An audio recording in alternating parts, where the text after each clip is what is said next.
Good morning, beloveds. We're doing yard work, so if you can hear it, I'm sorry. I do use the voice enhancements, which is supposed to drown out background noises.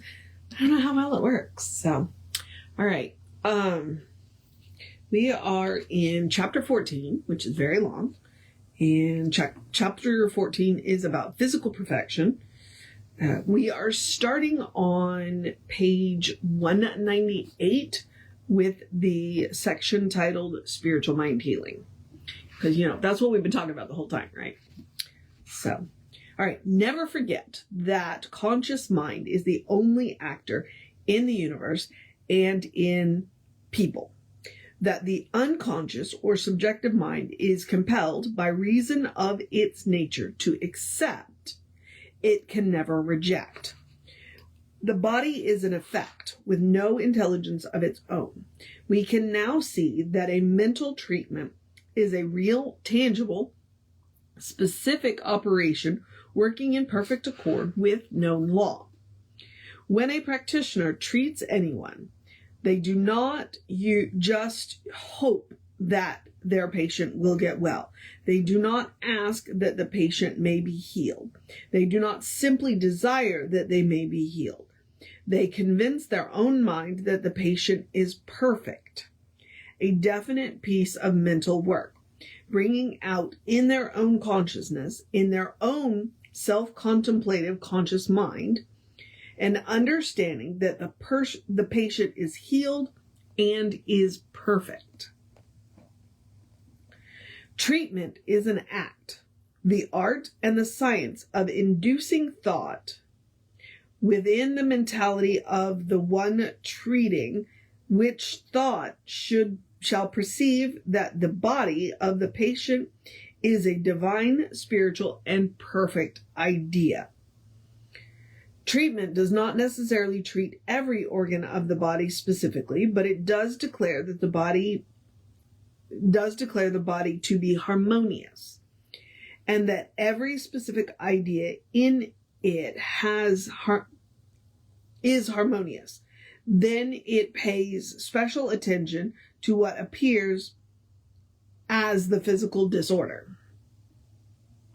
As a result of this treatment, subjective mind, which is universal and omnipresent, accepts the images of the practitioner's thinking and reflects them in the direction they specify to their patient. We don't use the word patient anymore. We tend to use the word client, and it's legal. That's why. We have moved from we still call ourselves practitioners, but we've moved into the idea of more of spiritual coaching. So we call our clients instead of patients, because using the word patient implies medical, and depending on the laws of the state you're in, you can get into a lot of trouble. So, Ernest is using the word patient, but we don't use the word patient, okay? Especially here in Texas. The rules are kind of, just so you know that. It's just one of those things. All right, back to the reading. The practitioner is not trying to send out a thought, hold a thought, or suggest a thought. The practitioner is trying to realize the state of perfection of the patient. We must be certain that we differentiate between suggestion, which is all right as far as it goes, but limited, and real metaphysical healing. In metaphysical healing, we are conscious that we are dealing with a universal principle or law, which takes the impress of our thoughts and acts upon it. We are dealing with something that cannot and does not argue. We are directing it for definite purpose, telling it to do certain things, which it does. This is what occurs when we give a treatment. We leave the field of materia medica to do its own work. Our work is done entirely in the field of mind.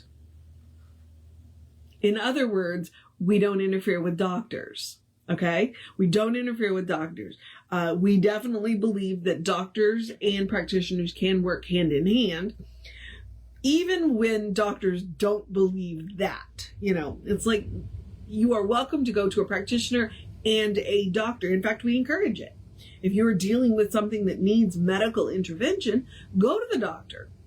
And then I will know for you that you are in the hands of God. You are in the hands of the divine. That the doctor is being divinely guided, along with knowing that you are perfect, whole, and complete. See? All right, back to the reading. Without controversy, we work side by side with any doctor the patient may desire. We, in the field of mind, the physician in their own field. If this is persisted in over a period of years, the two fields will be brought closer together. Yeah, that hasn't happened. This will be one of the greatest steps ever undertaken in the curative art. And I say that, it hasn't happened. Although there is a whole lot of medicine which is starting to look at it now.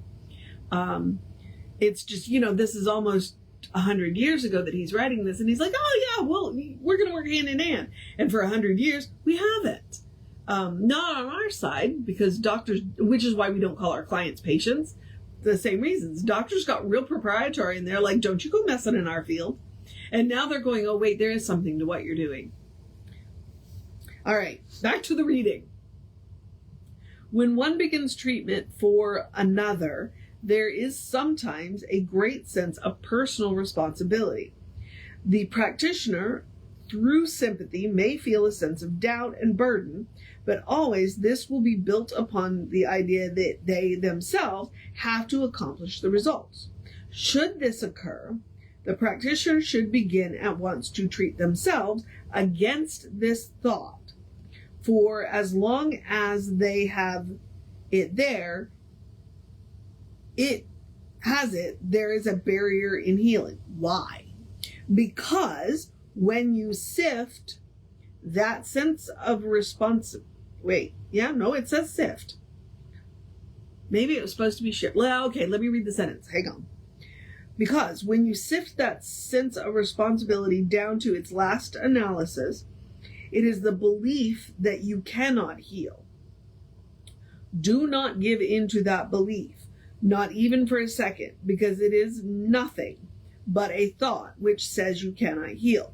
Nothing but a thought, saying or could be saying it, since it is only a thought which says it. It is only a thought which can unsay it. Declare, my word has the power to heal, and you will find the doubt slipping away. Ooh, this is long section. The practitioner must treat themselves to know that the word they speak is entirely independent even of themselves. If we walk out on the roof of a high building and drop a chair over the side, it will fall to the ground. There is a law which draws it there. We are not responsible for the law. We do not have to make the chair hit the ground. In like manner, if this treatment is through the medium of a law on the subjective side of life, it is our business to give the treatment. It is the business of the law to execute it.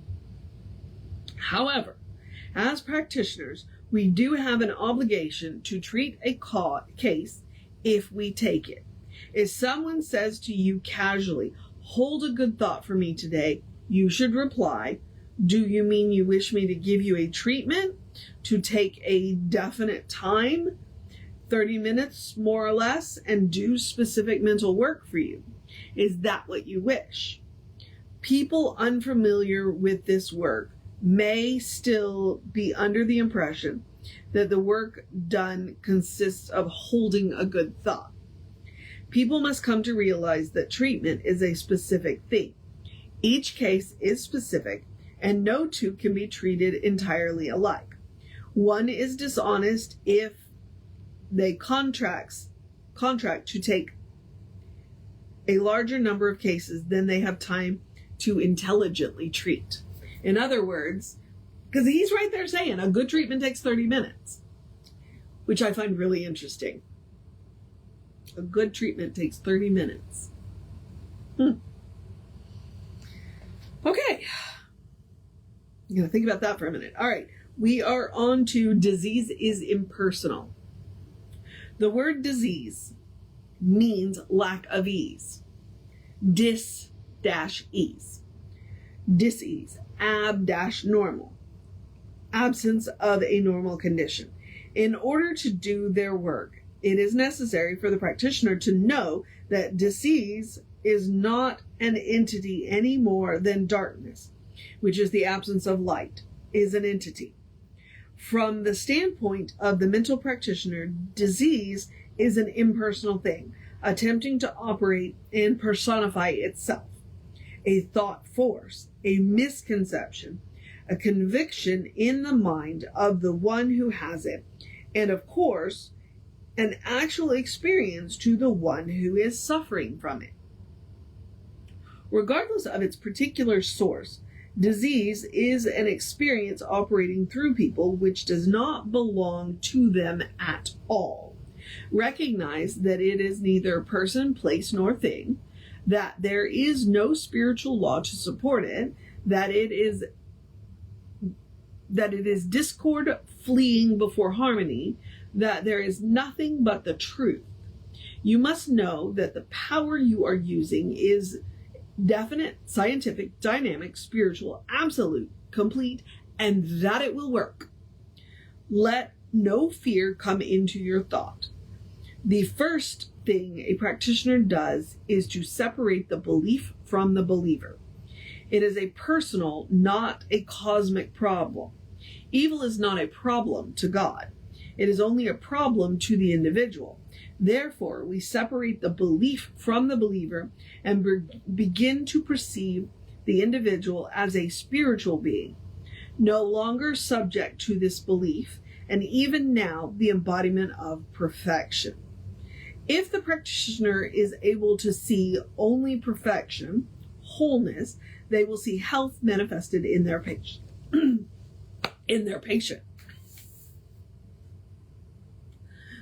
The practitioner then recognizing that mind or intelligent spirit, whatever they choose to call it, is the groundwork of all movement, definitely, specifically, and consciously, speaks their word into this creative medium. Begin to use this principle no matter how slight you feel your knowledge, and the result will inspire you to perceive new ways and methods of approach until you gradually grow into deeper assurance. A person is fundamentally perfect. This is our whole premise. Perfect God, perfect person, perfect being. This is the whole basis of our argument. Always mentally separate disease from the one suffering from it. In mental practice, never locate disease. That is in all caps. Never locate disease. Because thoughts are things. Separate the belief from the believer, for the spiritual person has no disease, and you are talking only about the spiritual person. One of the things that I do, because I like to use Amit Goswami's idea of the bliss body. When I'm thinking harmony and all of that, I like to see a little bit of a glow. And the color doesn't matter. It's just the light, and the light coming from within shining out. That's kind of my way of seeing the perfection, is to see the light. So, and as he says, whatever it takes for you to do it. But that's my particular way. All right. And I do try not to say, I still occasionally will say it. Like, I try not to say I am sick. You know, I'm having this respiratory experience. So that's what I try and say, which I'm not having a respiratory experience. I'm done. I had 6 weeks of that. I'm not having any more of that. Okay. So, but I try not to but that's what he means by don't locate the disease. Like whatever words follow your I am, that's what you're claiming. So try not to do that. So, all right, we're on to the next section. Disease is not always due to conscious thought. Diseases which are mental in their origin must arise from some inner state of consciousness. While most disease must first have a subjective cause, this subjective cause, 9 times out of 10, is not conscious in the thought of the person who suffers from it, but is perhaps largely the result of certain combinations of thinking. So while it is true that disease has a prototype in subjective mind, it is also true that the individual who suffers from the disease frequently has never thought they are going to have that particular kind of trouble. But this does not alter the fact that every disease which comes up through subjectivity and appears in the body must come from the mind. Come through the mind. Okay, I'm going to stop there. Simply because the next section is how to heal, and healing is clear thinking. But I'm going to lean into this. It's a real short little paragraph. He said, disease is not always due to conscious thought. Simply because in science of mind, no. I'm not going to blame science of mind. In New Thought, there's this concept of a spiritual bypass. And there was this tendency, and still is this tendency to a degree, although we've really worked on it as a whole a whole movement. When people come up with, and I'm going to use cancer as an example, when people come up with a cancer experience, for people to go to them and say, well, what did you do to create that? What were you thinking to create that? And one, that's victim blaming, and it's not okay. And two, as Ernest just said, nobody expects to have that. Nobody thinks, oh, I'm going to have cancer. Nobody thinks that.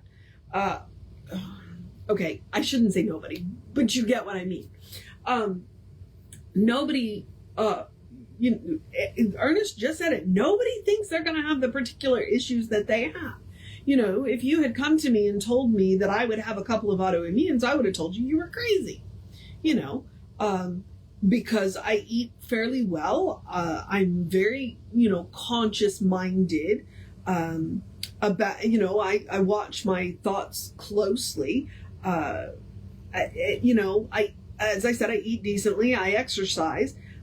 So where did the autoimmunes come from? Well, we can say genetics. Yet nobody in my family has, well, one of them, it seems like, there is a genetic predisposition for, but the other one, nobody else in the family has, as far as I know, So where did it come from? Did I create it? No. That's where we're going to lean back into race consciousness. We're going to lean back into race consciousness with the idea that things happen when women go through menopause. And I'm not I'm not going to blame myself by saying that I created these.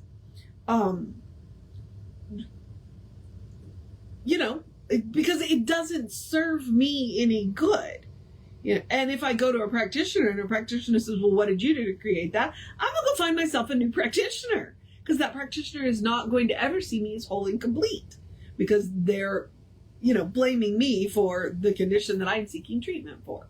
So it's extremely important to remember that. And that whole spiritual bypass idea, where, it's like somebody comes to you and says, hey, I'm struggling with this. Can you help me with this?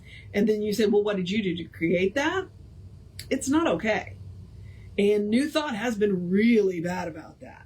But then, you can go back, and Louise Hay was kind of that proponent for it, is how our emotional states can be reflected in our physical bodies. And that's what Ernest is saying. Our emotional states can be reflected in our physical bodies. And I've recently read a doctor where I was reading, talking about autoimmunes. And one of the things that he said was he was talking about childhood traumas and how childhood traumas contribute to autoimmunes later in life. And the interesting thing is when you're dealing with autoimmunes, far more women than men suffer from autoimmunes. And just based on the way society is organized, I would argue, based on my own experience, that women tend to have suffered far more childhood traumas than a lot of men did. And I'm not saying men don't have childhood traumas. I think we all have childhood traumas, but the way that society and, is set up, because it's, I'm sorry, still very patriarchal, and then the unrealistic expectations that women have to live up to.